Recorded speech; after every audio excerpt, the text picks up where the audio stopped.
Okay, thank you, El, to be with us today. You have been in Elafonisos when now we have around 30 degrees. You were there, but you had 3 degrees. The difference is 27 degrees. It was maybe too hot now and too chilling when you were here in January. But here it is the beauty of Elafonisos. And what I just described this morning, you were here in the, what you could say, more difficult period with no restaurant open, no hotel open, and some rain. But I believe that you enjoy.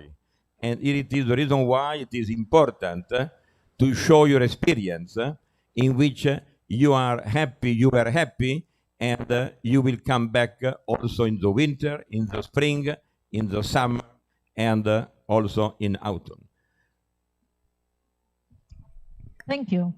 Καλωσορίζουμε λοιπόν για την φίλη μας την Έλση. Θα ήθελα να πω ότι αυτή τη στιγμή στην Ελαφώνησο έχουμε 30 βαθμούς Κελσίου.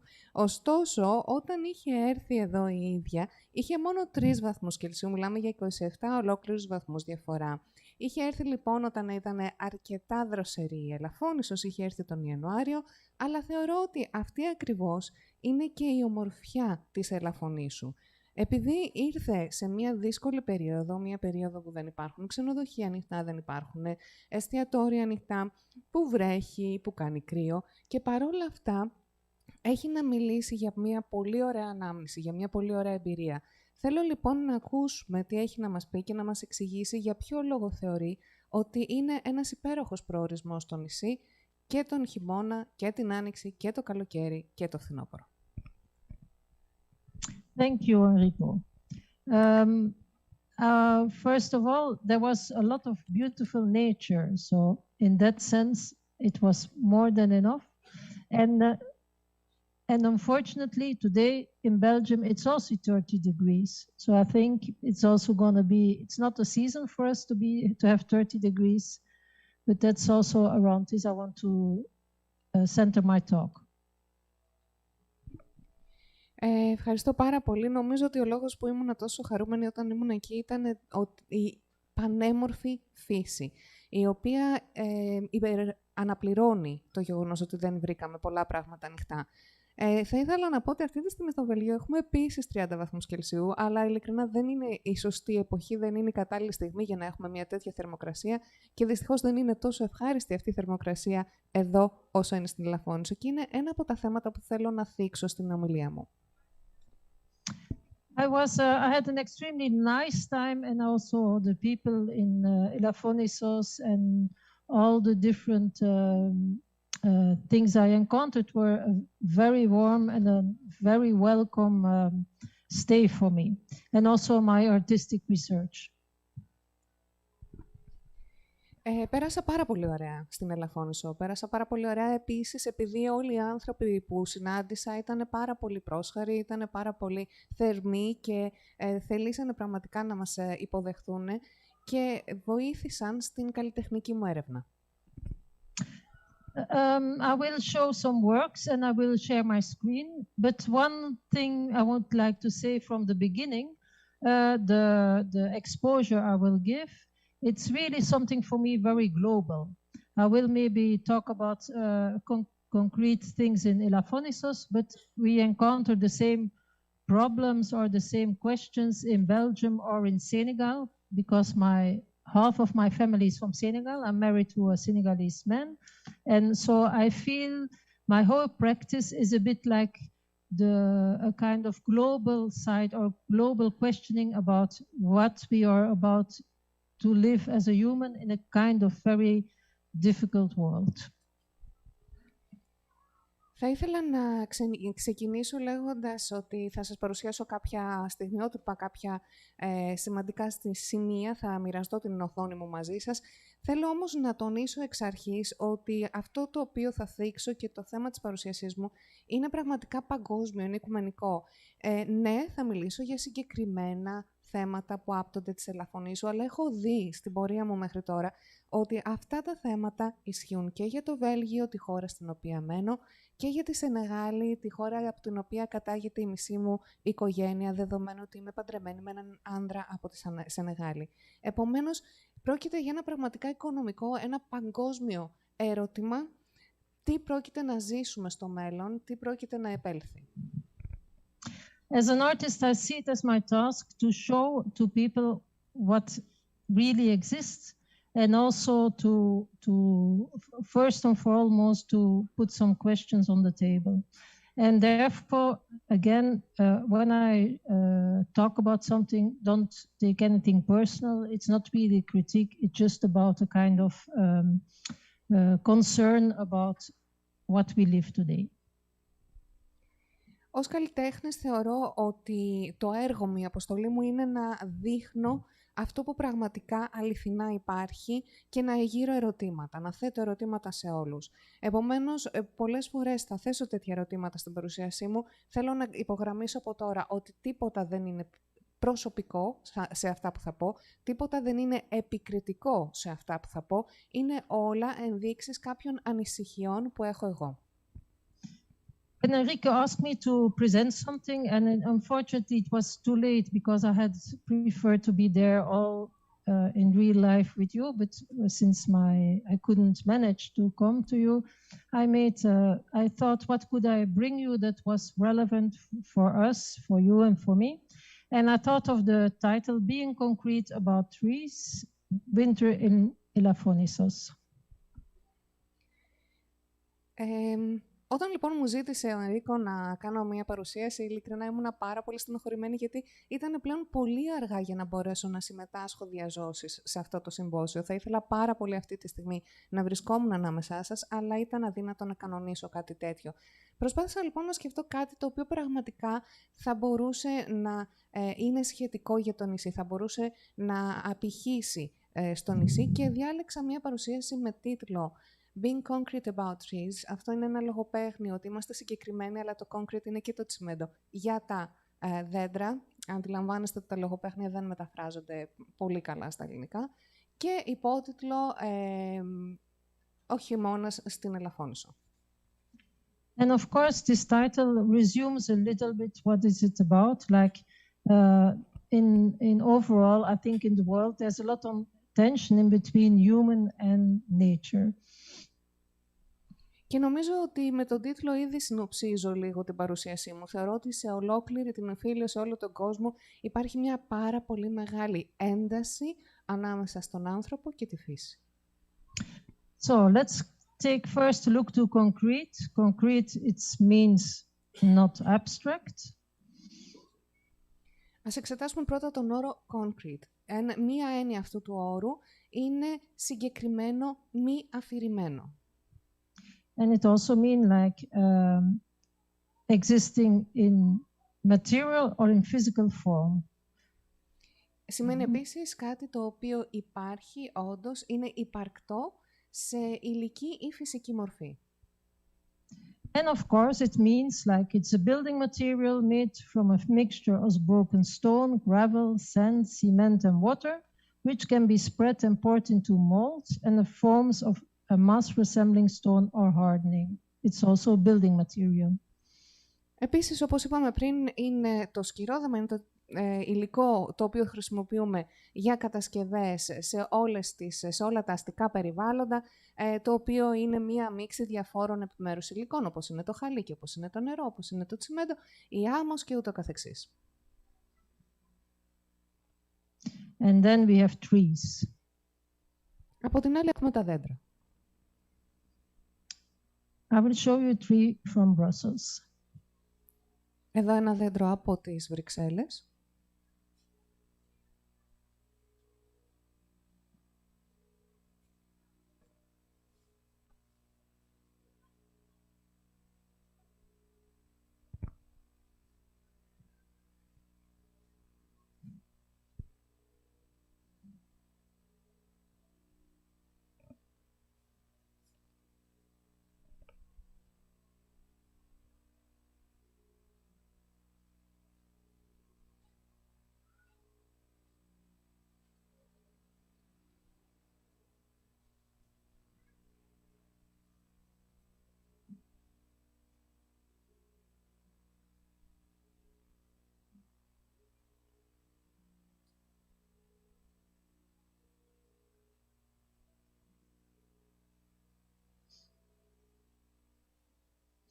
And you have Elafonisos. Και απ' την άλλη η Ελαφόνησος. I show you some pictures of my way to Elafonisos and also about the light, and here again you see the trees, you see the mountains, and you see the concrete. Θα σας δείξω κάποιες φωτογραφίες που τράβηξα ίδια στην Ελαφόνησο. Θα δείτε δρόμους, θα δείτε δέντρα, θα δείτε το βουνό και θα δείτε και πολύ σκυρόδεμα, πολύ τσιμέντο. Another thing which was also touching me was like, as I said, a kind of concurrence in between human and nature. And I thought the slide with the traces of the birds and the footprints and the plastic and the footprint was kind of revealing. And what I wanted to mention when you make this picture, although this plastic will never go away unless you taking it up and you take it away, all this plastic, it almost became like plants. Και εδώ πέρα μία εικόνα η οποία πραγματικά εμένα με συγκίνησε. Είναι μία πολύ έντονη αντιπαράθεση για μένα. Είναι μία πολύ ενδεικτική αντιπαράθεση του τι ακριβώς βλέπουμε. Από τη μία πλευρά είχαμε την άμμο, ας την πούμε παρθένα, με κάποιες πατημασιές από κάποια ίχνη από πουλιά. Από την άλλη πλευρά είχαμε την άμμο με ανθρώπινα ίχνη και πλαστικό. Πλαστικό το οποίο δεν θα φύγει ποτέ από εκεί, παρά μόνο αν το μετακινήσουμε φυσικά εμείς. Και πλαστικό το οποίο είναι τόσο σύνηθες και τόσο συχνό φαινόμενο στις παραλίες που θα μπορούσαμε να πούμε ότι πλέον έχει αντικαταστήσει τα φυτά. And there are also these trees in Elafonisos. I had one tree that I went to see every day, and it was like he was welcoming me, like being my chair and enjoying the seaside and the stones and the plastic, of course. Και φυσικά υπάρχουν και τα δέντρα στην Ελαφόνησο. Υπήρχε ένα συγκεκριμένο δέντρο στο οποίο πήγαινα κάθε μέρα. Ήταν πραγματικά σαν να με καλωσόριζε κάθε μέρα, σαν να μου έλεγε κάθεσαι εδώ πέρα, χάζεψε τη φύση, χάζεψε τη θάλασσα, χάζεψε όλα όσα σε περιβάλλουν και φυσικά χάζεψε και το πλαστικό γύρω σου. I come from a place in Brussels, and I always joke about Brussels because I really found that city, it's almost like when they see a tree, they think, oh, maybe we can put it more to the left, more to the right. And they cut quite a lot of trees, and then they put some smaller trees, and it's really hurting in a sense if you go to Berlin. Berlin has very big trees everywhere. And it's always helping for the heat and for the climate change, in fact. So trees are something where I really put a lot of attention to. Εδώ πέρα θα αναφερθώ και πάλι στις Βρυξέλλες, είναι η πόλη μου και πραγματικά η στάση που έχουν οι Βρυξέλλες απέναντι στα δέντρα για μένα έχει καταντήσει να είναι ένα αστείο. Κάθε φορά που θα δούμε ένα δέντρο στις Βρυξέλλες θα πούμε ενδιαφέρον φαίνεται, να το βάλουμε λίγο πιο δεξιά, να το βάλουμε λίγο πιο αριστερά. Έχει πάρει πάρα πολύ χώρο, μήπως να το αντικαταστήσουμε με κάποια μικρότερα, οπότε φεύγουν τα μεγάλα δέντρα, έρχονται πολλά μικρότερα και είναι ακριβώς ο αντίποδας αυτών που συμβαίνουν στο Βερολίνο, όπου στο Βερολίνο πραγματικά μία βόλτα να κάνετε και θα δείτε πολύ μεγάλα, πολύ ψηλά, πολύ δυνατά εύρωστα δέντρα. Στις Βρυξέλλες έχουμε πολλά μικρά δέντρα, το οποίο βέβαια φυσικά κάνει και καλό στο περιβάλλον. And here again, next to the seaside, you see again the living together of human and trees. You have the plastic and you have the tree. Και πάλι εδώ πέρα, δίπλα στην θάλασσα, παραλιακά, έχουμε αυτό το πάντρεμα ανθρώπου και φύσης, το δέντρο και το πλαστικό. And as you can see also, what's so beautiful about the trees is that they grow slowly, but they take their form and they really anchor themselves in the soil. And we all know when we cut trees, we also cut the neighbors because they are all connected on the ground. Και βλέπουμε εδώ πέρα την ομορφιά των δέντρων, γιατί απλούστατα ένα δέντρο αργεί να μεγαλώσει, αργεί να αναπτυχθεί, αργεί να πάρει τη μορφή του. Θα πάρει κάθε δέντρο μια δική του προσωπική μορφή, θα αγκυρωθεί, θα αγκυροβολήσει μέσα στο χώμα. Και όλοι ξέρουμε πλέον ότι όταν θα κόψουμε ένα δέντρο, ουσιαστικά κόβουμε και τους γείτονες του, γιατί όλα τα δέντρα συνδέονται υπογείως. One of my missions as an artist is really to show people, and I think it's for all of us, when you live in a certain environment, when you're there all day, you take also the beauty for granted, and you just think about prosperity and to put another house, to put another vehicle or whatever. And I think we often overlook the beauty or the seriousness of nature. Μία από τις αποστολές που αισθάνομαι ότι έχω ως καλλιτέχνης είναι η ανάγκη να αναδείξω την ομορφιά της φύσης. Και η αλήθεια είναι ότι όταν ζούμε μέσα σε ένα περιβάλλον είναι πάρα πολύ εύκολο να θεωρήσουμε ότι αυτό το περιβάλλον είναι απλά ένα δεδομένο. Είναι εκεί και θα υπάρχει. Παίρνουμε για δεδομένο την ομορφιά του. Καθόμαστε και προσπερνάμε ουσιαστικά, δεν σκεφτόμαστε πλέον τη φύση, αλλά στρέφουμε την προσοχή μας περισσότερο στην ευημερία, περισσότερο στο να δημιουργηθεί άλλο ένα σπίτι, να έρθει άλλο ένα αυτοκίνητο και με αυτόν τον τρόπο παραγωνίζουμε την πραγματική ομορφιά. And I do believe that most people have good intention, and it's almost often about a kind of this need to prosperity and to kind of moving on and so on. But I do find it often very confronting. This is the same for Senegal or for Brussels or whatever.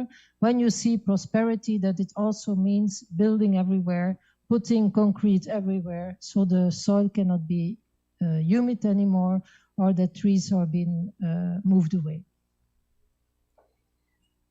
Θεωρώ ότι να έχει δοθεί πάρα πολύ προσοχή από πάρα πολλούς ανθρώπους, πάρα πολύ μεγάλη έμφαση στο θέμα της ευημερίας, στο θέμα του να προχωράμε προς τα μπροστά, να προοδεύουμε και ούτω καθεξής. Ακούμε πάρα πολλά παρόμοια θέματα. Για μένα προσωπικά όμως, και θεωρώ ότι είναι κάτι το οποίο ισχύει εξάλλου στη Σενεγάλη, στις Βρυξέλλες, εσάς, είναι δυσάρεστο όταν θεωρούμε ότι η πρόοδος είναι απλά να χτίσουμε τα πάντα, να τσιμεντώσουμε τα πάντα, να αφαιρέσουμε από το έδαφος την υγρασία του και την γονιμότητά του.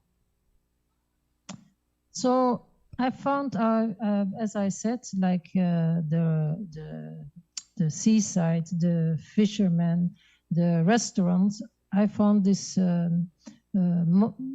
it's maybe this kind of, it was very welcoming, and it was also, it has something very,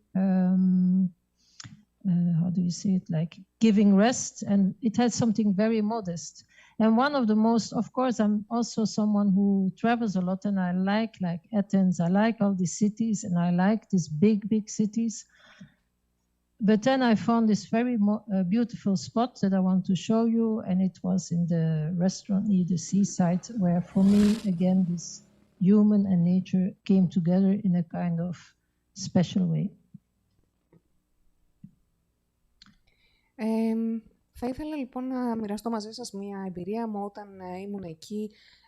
Έβλεπα την ακτή, έβλεπα τους ψαράδες, τα εστιατόρια και ήταν ένα θέαμα το οποίο αισθανόμουν ότι με καλοδέχεται, ότι με προϋπαντίζει. Ήταν ένα θέαμα το οποίο ήταν καθησυχαστικό και ανακουφιστικό και επίσης ήταν ένα ταπεινό θέαμα. Είμαι ένας άνθρωπος που αγαπάει πάρα πολύ τα ταξίδια, ταξιδεύω πάρα πολύ, συμπαθώ την Αθήνα, έχω δει πάρα πολλές μεγάλες πόλεις τις οποίες εκτιμώ. Για μένα όμως είναι πολύ πιο όμορφη και πιο σημαντική η εικόνα που σας έδειξα πριν, που ήταν πάλι παραλιακά το εστιατόριο σε μια πολύ αρμονική σύζευξη ανθρώπου και φύσης. I really would like to pay your attention to this almost heavenly light, and also how the trees, they just find their way and they resist on almost without us. Θα ήθελα τώρα να εφιστήσω λίγο την προσοχή σας πρώτα απ' όλα σε αυτό το θεϊκό σχεδόν φως που λούζει τα πάντα και επίσης στον τρόπο με τον οποίο τα δέντρα δείχνουν να παλεύουν από μόνα τους να αντισταθούν χωρίς τη δική μας βοήθεια.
one point for the audience. I see here that not 99, but 100% of audience are speaking English. So due to the fact that, again, we are a little bit over time, we will continue just in English. And I know that our plan B with Costas could translate to our president of Paronas that is preferred to have Greek versus English. But the picture have no language. They are universal language. Thank you. Μία σύντομη παρέμβαση, ζητούμε συγγνώμη. Βλέπω ότι το μεγαλύτερο μέρος του ακροατηρίου μιλάει, καταλαβαίνει αγγλικά. Ξέρω επίσης ότι έχουμε και ένα plan B με τον Κώστα που μπορεί να μεταφράσει στον διευθυντή του Πάρνονα. Απ' την άλλη, αυτή τη στιγμή έχουμε εικόνες. Οι εικόνες είναι μια πανανθρώπινη γλώσσα, δεν χρειάζονται μετάφραση, οπότε η διερμηνία θα διακοπεί εδώ πέρα. Ευχαριστώ πάρα πολύ.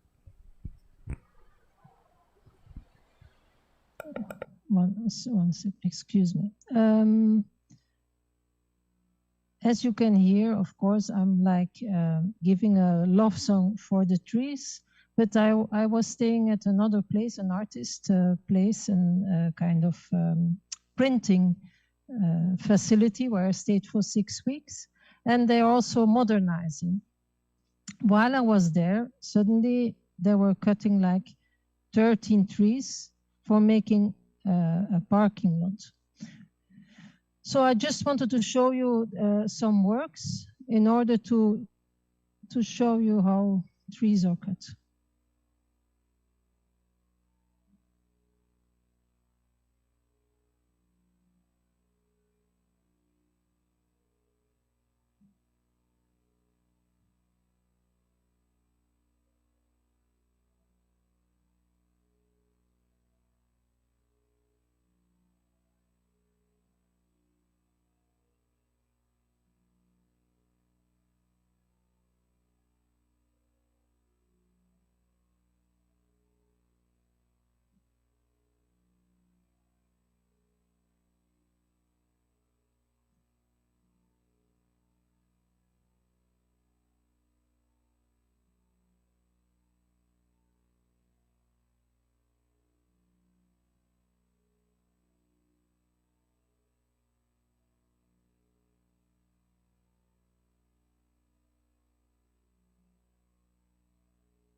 So if you can, as you can see, the trees that has been cut, like I asked, they were like 60-year-old. And if you see the result, some of the trees, since they are being cut very short by the racing, by the thing. Oh, yeah, sorry. Probably the others will also have to be cut because this tree is not going to survive. Anyway, I just wanted to give a big motivation to preserve your beautiful island, to really think about what to build and not to build. And I hope we all can keep our heads up and really to see this kind of beauty that's surrounding you all there and to take care of it as well as possible. I do believe I had a, I was really very touched by the island. And of course, you see the big tourism that's coming every year there in the summer, which is a way to survive. But I do think it has a lot of consequences. And I was wondering also why there was not more a kind of ecological tourism, because I think it's also a big issue and a big demand for it. I think in 10 years, nobody will come anymore when everything is full. It's like Benidorm in a sense. And so I really wanted to make a kind of plea for taking care of Elafonisos. And the last thing I want to show to you is we have in Charleroi, the well-known city in Belgium, a subway station, and it's called Paradise. And I hope we're not going to get to this paradise in Elafonisos.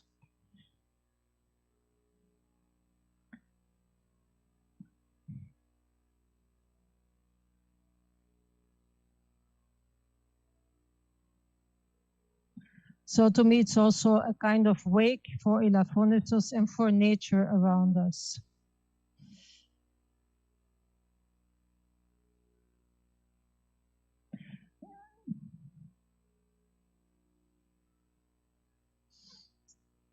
Maybe if there are some questions, I would be happy.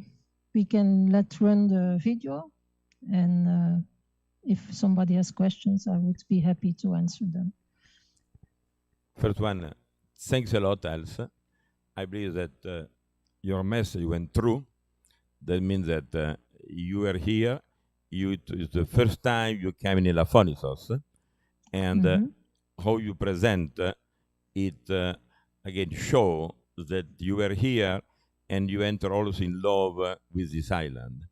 And back again, it is your message is a message, I believe, for the local people, because it is their island, but you need to help them to understand that if this island would like to survive for the future and for the kids that today are in the school, if you don't try to preserve what you get, it could be real painful for the kids to realize that their parents didn't do what they were supposed to receive an island that have the mother nature as a queen and not the beton, not the cement, and not to cut the trees.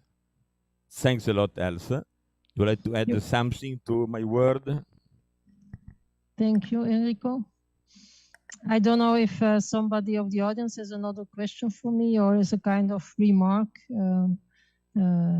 I would be happy to.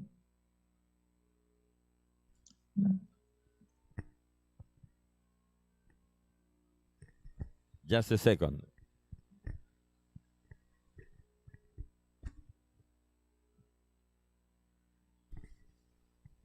Hello, Els. I just wanted to say thank you, and I'm here, and I'm a bit sad that you are not. But I was very curious about your presentation, and I agree also with your kind of a ritual that you found also with that tree that I saw. So the cat was one, and yeah, I don't know. I have nothing much to say, but thank you. Yeah. Thank you so much. I regret I'm not in the 30 degrees of Greece now, but We wait you back in a okay. foreseeable future. Don't Yeah, forget yeah. Elafonisos. No, I won't. Okay, thanks a lot. Arrivederci. Bye. Arrivederci. Bye. Bye bye. Thank you. I think that here it is a good example of somebody that 1 year ago, for her, Elafonisos was inexisting because she didn't know Elafonisos. I believe that, again, is another message in which we start as ecological association to believe that ecology, sustainability, and art could be mixed together. That means that the art could help the nature, and the nature could help the art. And if we have a good example of Els, that is well known in Belgium on the photography and the video, and she came here because, again, we opened the first residence artist house. Before to come, I met her, and she said, okay, I take a risk to come, but I hope that I will be happy to be with you. And I will be very frank, if I'm not happy, I will not come back again.